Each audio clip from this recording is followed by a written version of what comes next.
ನಮಸ್ಕಾರ ಎಲ್ಲರಿಗೂ, welcome back my YouTube channel. ಯಾರ್ಯಾರು ಫಸ್ಟ್ ಟೈಮ್ ನಮ್ಮ ಚಾನಲ್ನ ವಿಸಿಟ್ ಮಾಡ್ತಾಯಿದ್ದೀರೋ ದಯವಿಟ್ಟು ಸಬ್ಸ್ಕ್ರೈಬ್ ಮಾಡ್ಕೊಂಡು ನೋಡಿ ಅಂತ ಕೇಳ್ಕೊತಾ ಇದ್ದೀನಿ. ಹಾಗಾದರೆ ನಾನು ಇವತ್ತಿನ ವಿಷಯ ರಾಯರ ಬಗ್ಗೆ ಮಾತಾಡೋಕ್ಕೆ ಬಂದಿದ್ದೀನಿ. ರಾಯರನ್ನು ಶುದ್ಧ ಮನಸ್ಸಿನಿಂದ ಪೂಜಿಸಿದರೆ ಸಾಕು, ಕಷ್ಟಗಳೆಲ್ಲ ಮಂಜಿನಂತೆ ಕರಗುವುದು. ಗೊತ್ತಲ್ವ ನಿಮಗೆಲ್ಲ? ನೀವು ನೋಡಲೇಬೇಕಾದ ವಿಡಿಯೋ, ಎಲ್ಲೂ ಸ್ಕಿಪ್ ಮಾಡದೆ ದಯವಿಟ್ಟು ವಿಡಿಯೋ ಪೂರ್ತಿ ನೋಡಿ. ಪೂಜ್ಯಾಯ ರಾಘವೇಂದ್ರಾಯ ಸತ್ಯಧರ್ಮರತಾಯ ಚ ಭಜತಾಂ ಕಲ್ಪವೃಕ್ಷಾಯ ನಮತಾಂ ಕಾಮಧೇನುವೆ. ನಿಮಗೆಲ್ಲ ಗೊತ್ತಿರೋ ಹಾಗೆ ಮಾರ್ಚ್ 6ನೇ ತಾರೀಕು ರಾಘವೇಂದ್ರ ಸ್ವಾಮಿಯ ಹುಟ್ಟಿದ ದಿನ ಆಗಿರುತ್ತೆ. ನೀವು ರಾಘವೇಂದ್ರ ಸ್ವಾಮಿ ಹುಟ್ಟಿದ ದಿನ ಆಗಲಿ, ಇಲ್ಲ ಅಂದರೆ ಪ್ರತಿ ಗುರುವಾರ ಕೂಡ ನೀವು ರಾಘವೇಂದ್ರ ಸ್ವಾಮಿಯ ಸೇವೆಯನ್ನು ಮಾಡ್ಬೋದು. ರಾಘವೇಂದ್ರ ಸ್ವಾಮಿಯನ್ನು ಒಲಿಸಿಕೊಳ್ಳಲು ರಾಘವೇಂದ್ರ ಸ್ವಾಮಿ ದರ್ಶನಕ್ಕೆ ಹೋದಾಗ ಒಂದು ರೌಂಡು ಪ್ರದಕ್ಷಿಣೆ ಹಾಕಿ, ಹಾಗೆ ನಿಮ್ಮ ಜನ್ಮಾಂತರದ ಕಷ್ಟಗಳನ್ನು ಪರಿಹಾರ ಮಾಡಿಕೊಳ್ಳಿ. ರಾಯರನ್ನು ಮೆಚ್ಚಿಸಲು ನಾವು ಹೋಮ ಮಂತ್ರ ಏನು ಮಾಡಬೇಕಾಗಿಲ್ಲ.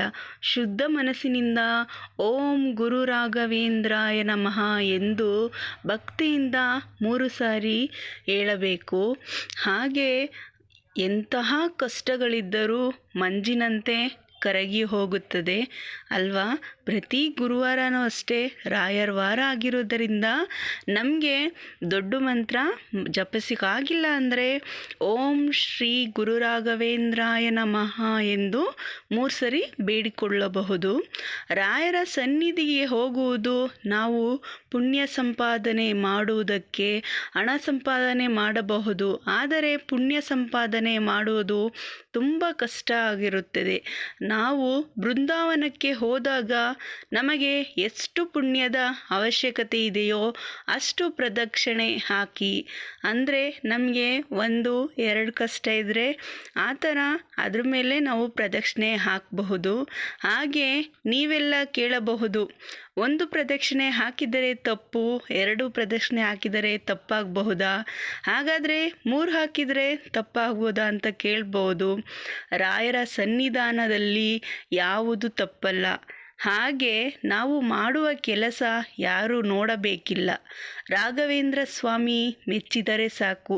ಹಾಗೆ ನೀವು ರಾಘವೇಂದ್ರ ಸ್ವಾಮಿ ಪುಣ್ಯಕ್ಷೇತ್ರಕ್ಕೆ ಹೋದಾಗ ಯಾರಾದರೂ ಊಟ ಮಾಡಿರ್ತಾರಲ್ವ, ಊಟ ಮಾಡಿರೋ ಎಲೆನ ನೀವು ಅವರು ಊಟ ಮಾಡಿ ಎದ್ಮೇಲೆ ಆಗ ನೀವು ಎಲೆನ ಎಷ್ಟು ನಿಮ್ಮ ಕೈಲಿ ಎಷ್ಟಾಗುತ್ತೆ ಅಷ್ಟು ಎಲೆಯನ್ನು ಎತ್ತಿ ಹಾಕಬೇಕು. ಕೊನೆಯಲ್ಲಿ ರಾಯರಿಗೆ ಎಷ್ಟು ಸಾಧ್ಯ ಅಷ್ಟು ಭಕ್ತಿಯಿಂದ ಆರತಿಯನ್ನು ಬೆಳಗಬೇಕು. ಹಾಗೆ ನಾವು ರಾಯರ ಸನ್ನಿಧಾನಕ್ಕೆ ಹೋದಾಗ 3 ಪ್ರದಕ್ಷಿಣೆ ಹಾಕ್ಬೋದು. 3 ಪ್ರದಕ್ಷಿಣೆ ಹಾಕಿದರೂ ಏನೂ ತಪ್ಪಾಗೋದಿಲ್ಲ. ಹಾಗೆ ನಾವು ಪೂಜ್ಯಾಯ ರಾಘವೇಂದ್ರಾಯ ಸತ್ಯಧರ್ಮರತಾಯ ಚ ಭಜತಾಂ ಕಲ್ಪವೃಕ್ಷಾಯ ನಮತಾಂ ಕಾಮಧೇನುವೆ ಎಂಬ ಮಂತ್ರವನ್ನು 3 ಸರಿ ಹೇಳ್ಕೊಬೇಕು. 3 ಸರಿ ಆಗಿಲ್ಲ ಅಂದರೆ 1 ಸರಿ ಕೂಡ ಹೇಳ್ಕೊಬೋದು.